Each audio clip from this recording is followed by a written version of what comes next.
the unknown. So get inside your soul and dig a little deeper. Unlock the unknown. Discovering the truth will make you feel freer. Like a raging bull gives pain. Mysteries are hurricanes. The truth you seek is unbeknown. Unlock the unknown. I won't accept it, what the skeptics even have to say. The disconnect is redirected and it's so cliche. So much evidence is building up in our possession. So many elements come for the answer to this question. From the page of myth to actuality, to unlock a locked door, where's the magic key? Unlock the unknown. So deep inside your soul and dig a little deeper. Unlock the unknown. Discovering the truth will make you feel freer. Like a raging bull gives pain. These mysteries are hurricanes. The truth you seek is unbeknown. Unlock the unknown.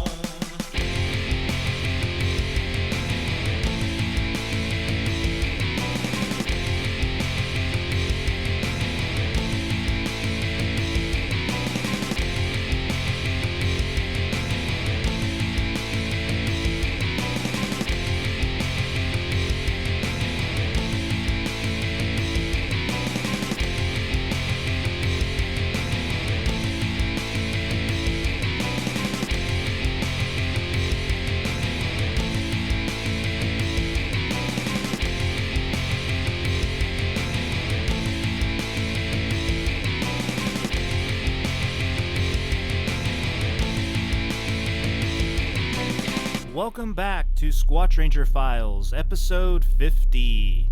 Hey guys, I'm back. I've taken some time off for summer break. My wife and I, we went on a 10-year wedding anniversary vacation without kids. We haven't done that since our honeymoon 10 years ago. We went to Cancun, Mexico. We stayed at a all-inclusive resort. It was so much fun. I've never done anything like that. I would recommend it to anyone else looking to travel to Mexico or go on an anniversary trip. You need to go all-inclusive resorts. It's so awesome. We also took a family vacation, or a family weekend trip, rather, to Lake Eufaula, to a place called Carlton Landing. I recommend anybody in Oklahoma, in the Oklahoma area, if you're going to Lake Eufaula for a weekend, try to rent a house in the Carlton Landing area. It is such a cool area. The area looks so nice, and they have swimming pools, they have boats, they have kayaks, you can fish, the whole thing. So I recommend that. We also took a family vacation to Kansas City and spent about a week there. And so I've been busy, I've been traveling. I'm now back, I'm kind of settling down. I'm ready to get back to some Squatch Ranger Files. By the way, it is episode 50. I've done 50 episodes now. I am a volunteer. I'm not a professional, so I don't produce shows every day or weekly. I do try to produce a show once a month. That's kind of my goal. I don't always do that, but I'm pretty consistent. About once a month, I try to give you something on the Squatch Ranger channel. And also, I want to say how excited I am to be on the Anchor platform. Anchor helps the show reach Apple Podcasts, Google Podcasts, Spotify, and many more. We hope to grow our audience and are able to continue to bring you the latest Bigfoot reports from around the country. If you are a new listener to the show, welcome. You are now an official Squatch Ranger. Your duties include have an open mind, ask questions, trust but confirm, and always seek the truth. Thanks for joining the show. So like I said, I've been doing this for about 3 or 4 years now. I am a volunteer. I just do this on my own time. I think it's so much fun to put together these Bigfoot reports and narrate them for you, the audience. It's so much fun. I also enjoy bringing on the guests and interviewing guests about Bigfoot. So I want to thank my audience. I want to thank the Anchor platform. You guys are awesome. Thank you. When I started the show, I was around 30 subscribers on YouTube. I've now grown that up to around 565 subscribers. So I am so thankful, and I'm ready to bring you more. So, Without further delay, here is Squatch Ranger Files, episode 50. If you have a Bigfoot encounter you'd like to report with us, please email squatchranger@gmail.com. We would love to receive your Bigfoot encounter story, and we would like to feature it on this program. Once again, that's squatchranger@gmail.com. Number 1. Seminole natives see buckwas while fishing. Southeast District, Seminole County, Oklahoma. Class A, daytime sighting. My grandparents' home was south of Wewoka, Oklahoma. I spent most of my summers there growing up until they passed away. Then we lived there full-time for a few years. The land is still family-owned, and I have continued to hunt and fish there my entire adult life. My grandfather was full-blood Seminole, from the Snake Clan. He took great care in teaching me our history, traditions, and lore. Never making them lessons, instead using everyday occurrences to lead into discussion. Late in the summer before my 10th birthday, my grandfather and I were fishing. The pond closest to the house was not proving to be very fruitful that day, so my grandfather suggested we walk to the old pond. At that time, this pond would have been well over 50 years old and was deeper in the woods than was normally convenient for a quick afternoon fishing trip. There was a large creek, wetlands draw, between the pond where we were and the wood line we would have to enter to get to that old pond. This creek area was well known to me because of the persimmon trees, blackberry hedges, wild possum grapes, and sand plums that were abundantly accessible. There were a few places where you could easily walk down the bank into the creek bottom, but for the most part, it was a sheer drop of about 30 feet from the lip to the bottom. The draw itself was well over 50 yards wide. Then another sheer rise on the other side, but again, there were a few areas with a gradual rise so that the draw could be traversed on foot. As we approached the lip of the draw, I smelled the most rank, putrid odor that I have ever smelled in my life. Imagine to yourself the worst case of body odor. Added to that, the stench of wet dog, and the odor that I later learned from hunting as wild animal estrus. Then multiply that scent 20-fold, and you come nearer to understanding this odor. My nose curled, and I asked, "What is that smell?" My grandfather placed his hand on my shoulder, knelt to the ground, and motioned me to do the same thing while placing a finger over his lips to tell me to keep silent. He then quietly said, "Buckwas," which in the Seminole translates as skunk ape. About that time, we heard something large moving through the draw, and in looking towards the noise, saw her. She was approximately 7.5 foot tall, cinnamon in color, definitely humanoid, not a gorilla, not an ape, and not a bear, but not quite human. She meandered along the draw below us until she found herself in the ripe blackberries, where she settled in for a quick snack.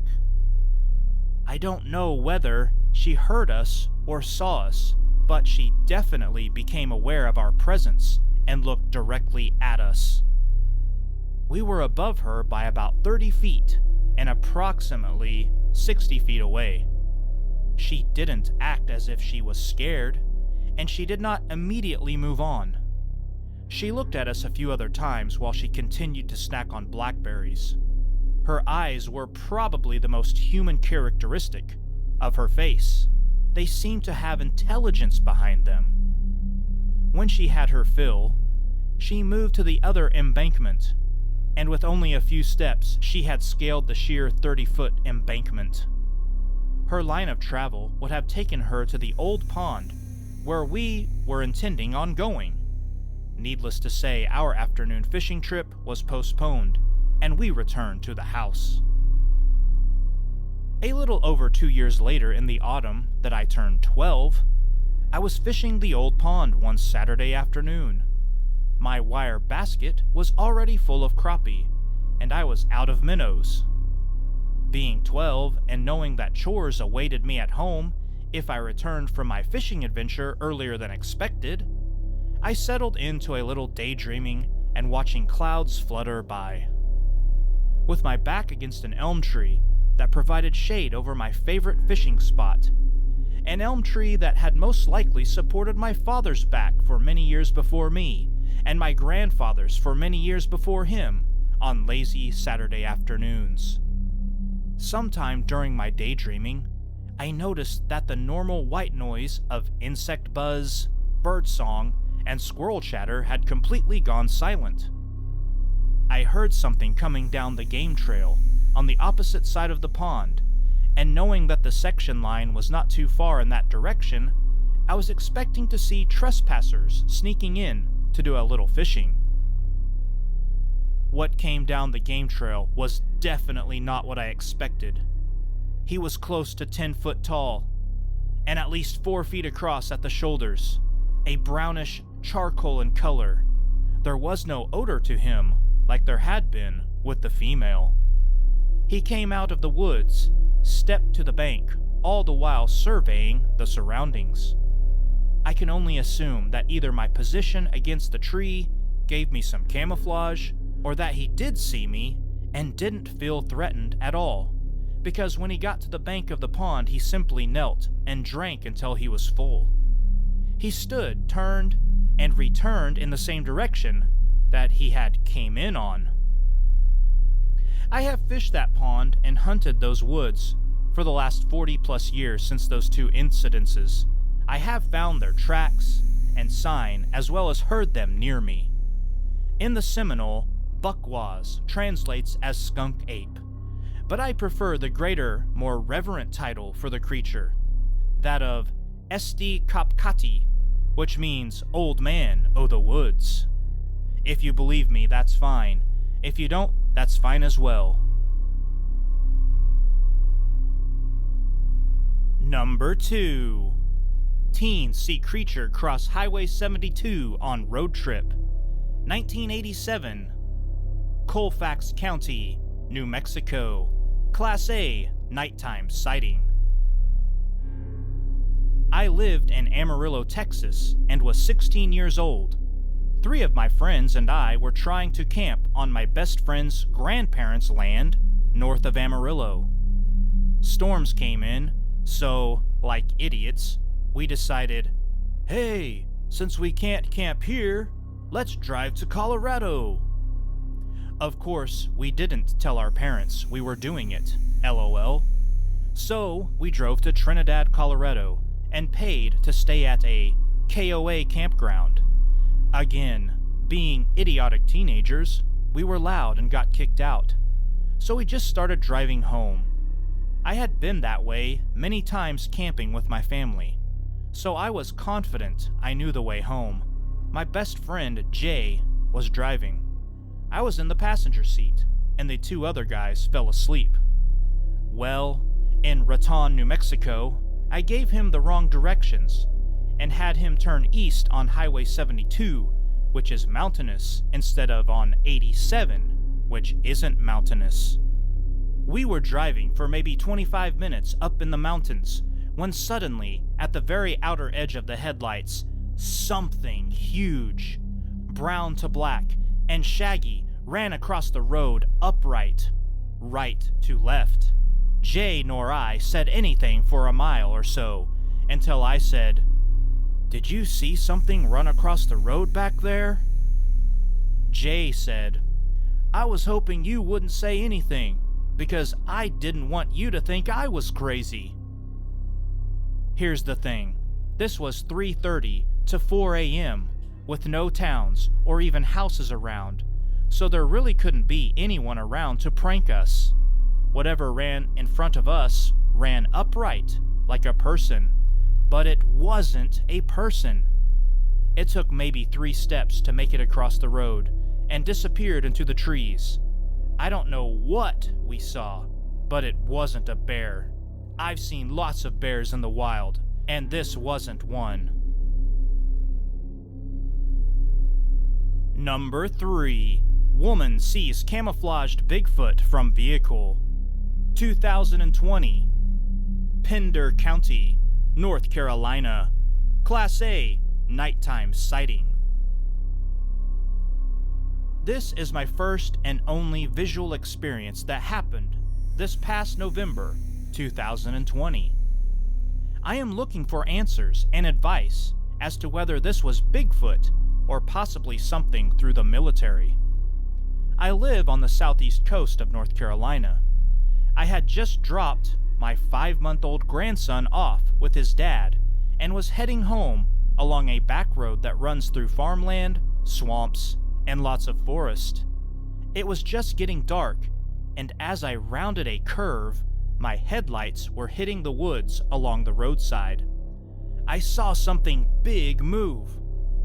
All I could see was the outline of its huge body. I could see the outline of its arms and legs as it moved. Like I could see the background behind it through it, if that makes any sense. As it took a step, it stopped and looked back at me. Its eyes glowed green. This looked like a camouflage Bigfoot, standing at least 8 or 9 feet. I am concerned about this. Thanks for letting this grandmom share my experience. This has not been easy for me. Follow up. NOBRO investigators report.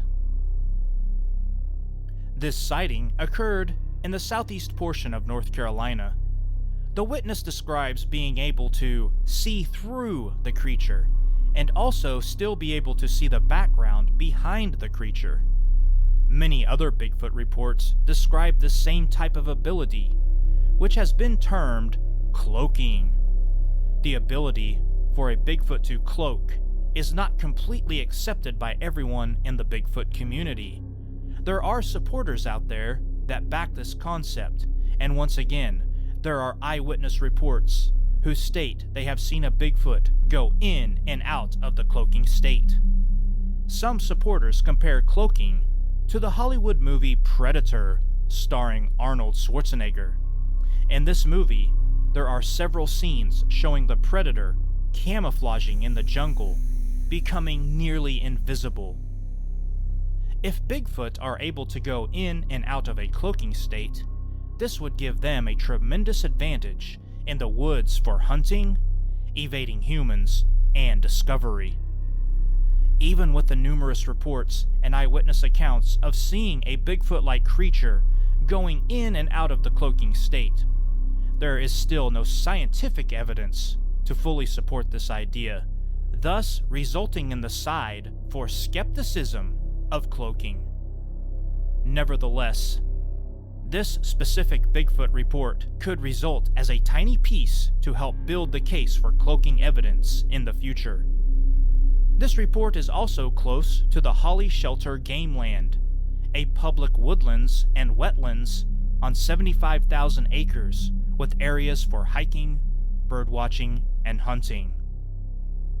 Primary hunting species are deer, bear, turkey, fox, rabbit, raccoon, squirrel, quail, and dove.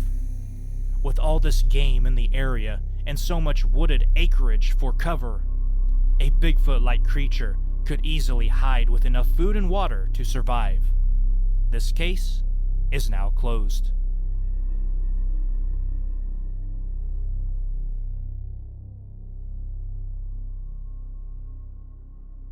The Native Oklahoma Bigfoot Research Organization, or NOBRO, was founded by a group of Native Oklahoma residents that have been involved in Sasquatch research and investigations for the past 15 years. These investigators and researchers come from all walks of life, They represent tribal affiliations from the Choctaw, Creek, and Cherokee nations. The NOBRO receives and responds to reports from all over the state of Oklahoma. They have conducted investigations that involve tribal, public, and private land. They have responded to reports that have occurred within hours of the witness seeing something, to reports that are years old in nature. Please visit our official website. I will provide a link in the description of this video. Also check out the NOBRO Bigfoot Sightings database. I will provide a link to the description of this video. That's the Native Oklahoma Bigfoot Research Organization. Now, let's get back to Squatch Ranger Files.